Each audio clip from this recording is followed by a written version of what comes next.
y es que en cuanto a la participación de ella, doña Maribel dice, Juan Carlos no mintió, dijo la verdad.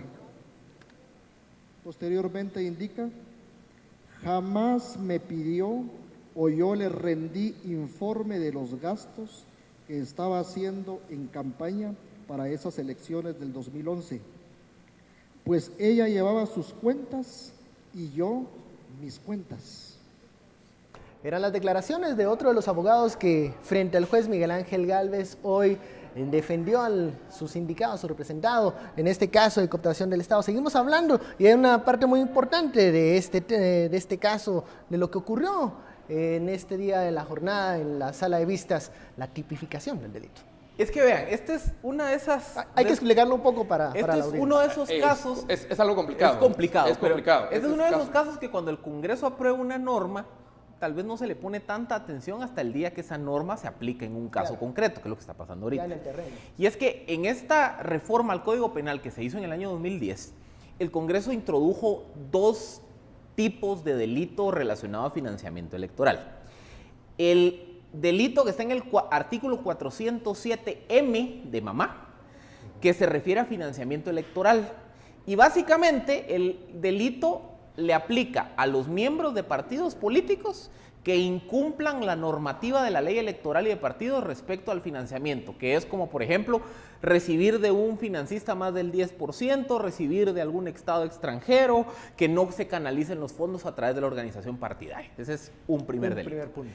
El segundo delito, que está en el 407N de niño, hace referencia al financiamiento electoral ilícito. Y aquí es donde viene una mezcla bastante interesante, que hasta ahora me llama la atención, yo nunca la había visto, nunca la había notado, y es que en el primer párrafo hace referencia a que financiamiento electoral ilícito es quien reciba o quien aporte fondos originados del crimen organizado.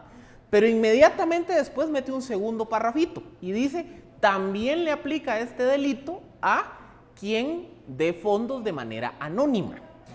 El primer delito, solo el de financiamiento electoral, tiene una pena de 1 a 5 años, o sea, es conmutable, no necesariamente van a prisión. El segundo delito, el de financiamiento electoral ilícito, ese sí es más serio, de 4 a 12 años.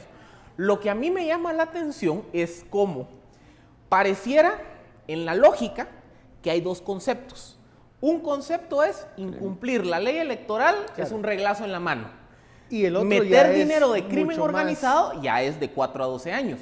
Pero digamos que hay un elemento del primer delito que lo metieron en el segundo, que es dar dinero de forma anónima.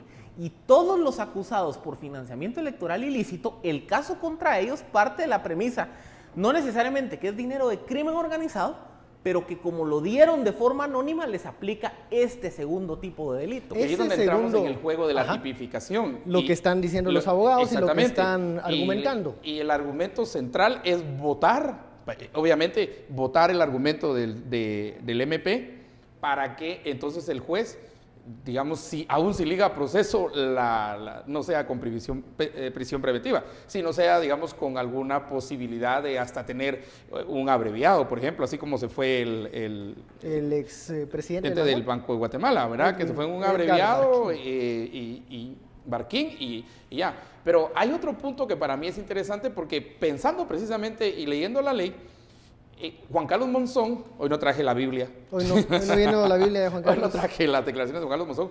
Juan Carlos Monzón, porque este delito, una de las tipificaciones es, digamos, hay varias formas, pero por ejemplo recibir dinero de un ente extranjero. El PP recibe, según Juan Carlos Monzón, $200,000 de un grupo de dominicanos. Y en lo que querían los dominicanos era que una vez ganadas las votaciones el PP, entonces ellos tuviesen la construcción de cárceles, hospitales, y cuando ganó el PP, los apoyan desde el Ministerio de Comunicaciones a hacer, digamos, la empresa la empresa fachada, digamos, algo ¿verdad? previsto. Sí, la empresa fachada a nivel nacional, y creo que les quitan como 1,5 millones. Era ya compadre hablado. Era compadre hablado, ¿verdad?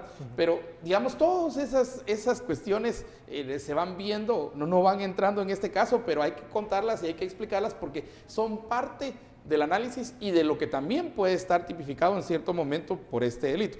Aquí el argumento de la defensa ha sido uno. Mire, confundieron lo del anonimato con lo del financiamiento crimen ilícito de organizado. crimen organizado.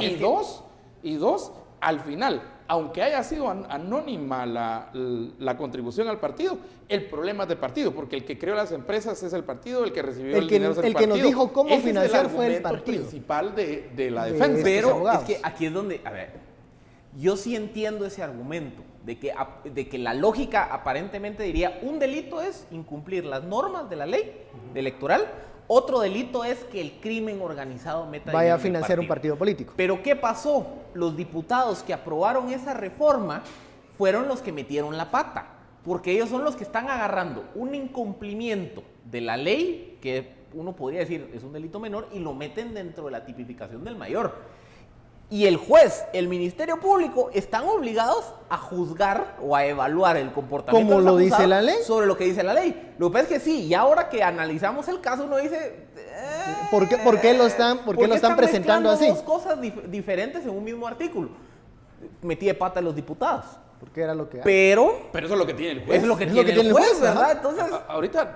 El pecado original ahora Ajá, ya no el importa, pecado. eso es lo que tiene el juez ahorita frente. Ahora, lo que sí es cierto es cómo metieron el dinero al partido, ¿verdad? Cómo, digamos, de eso dónde vamos a hablar. ¿De dónde sacaban $1.150.000 Ok. para dárselo a la gente Y se para le que daba- no fueran a votar en la segunda vuelta los de la Bolsa Solidaria? ¿Cómo ¿De era dónde salía esto? ese dinero? ¿Cómo era esto que le depositaban a una empresa para que no se reportara al partido? Bueno, de eso vamos a hablar en el tercer bloque de Sin Filtro, ya lo sabe, con la etiqueta SF Los Defensores. Usted puede enviar comentarios, opiniones sobre este tema. Volvemos.